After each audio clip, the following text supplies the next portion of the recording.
All right, today's video is going to be everything you need to know for tomorrow's updates in GTA Online, A Safe House in the Hills. We're going to be looking at the release time, platforms, download sizes, what's releasing on day one, and more. And of course, if you guys want to see more videos like this, especially covering this update, then make sure to subscribe and also put on post notifications and drop a like. It definitely helps out. So first, for the platforms, it is releasing on every single console as well as PC.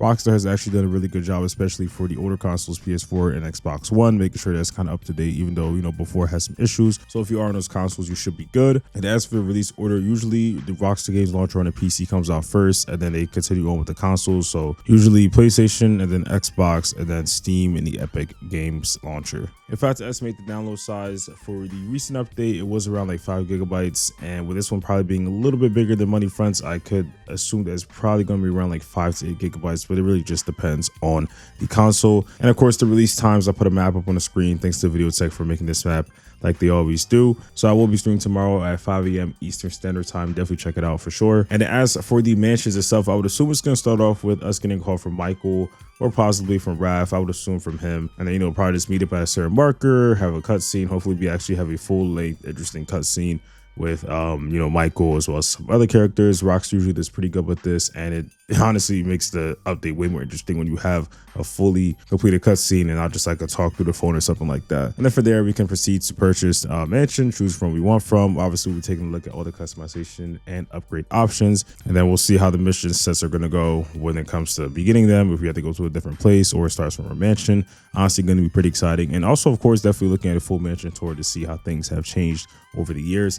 Now, of course, Rockstar is also going to be releasing some new vehicles. I would assume probably on day one it's going to be around like 6 to 8 new vehicles. Most of the ones that we see in the trailer as well as the artwork is most likely going to be the ones on day one. And then we also have the kind of taxis that are based on the Waymo taxis in real life, which is a self-driving car. Rockstar probably is going to be having this on day one. Hopefully, it's pretty cool. And there's also going to be some miscellaneous stuff with Rockstar probably putting a new haircut, probably some new clothing options, accessories, all of that, and possibly, hopefully, even a new weapon, and probably even teasing a little bit for the festive surprise update, which is coming out probably the week after. And as for the missions themselves, Rockstar is probably going to have at least 5 of them. And Rockstar did explain that these missions will be able to be played without even owning a new mansion. Now, we're not exactly sure if it's going to be for all of them or if it's for certain ones, or the only way that you can play certain ones is if you play with a friend or somebody like that.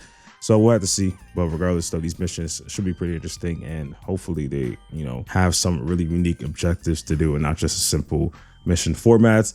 I did also make a video on how much money I think you're going to need for this update. So I did say for day one, you're probably going to need around like 30 to 40 million. But of course, we could see how Rockstar decides to go with this. They could make the mansion price more reasonable and make it a bit more realistic to the, real life prices. So we could see it a little bit less than that. But I would say as long as we have around 30 million for day one, you should be good to purchase pretty much everything. Fully upgraded mansions, accessories, vehicles, all of that. So shouldn't be that bad. And of course, this is the last day for the event week. So if you need to make some quick money, I would probably focus on doing the Super Yacht Life missions, which does have 5 times money, as well as probably just not purchasing pretty much anything on discount, since there's no point with the new DLC coming out. If there are some things that you really wanted, then go ahead. But regardless, it's always best to just wait until the next event week to see what Rockstar puts on discounts. And then just probably focus on doing the regular Kyle heist and all of that. So just make as much money as you can. It's probably the best way to go, and probably just the best option when it comes to the day before DLC to make some quick cash. Also sell some vehicles that you don't really want or use anymore. But that's all. Hope you guys enjoyed. Don't forget to subscribe as well as put on post notifications, and I will see you on the next one. Peace.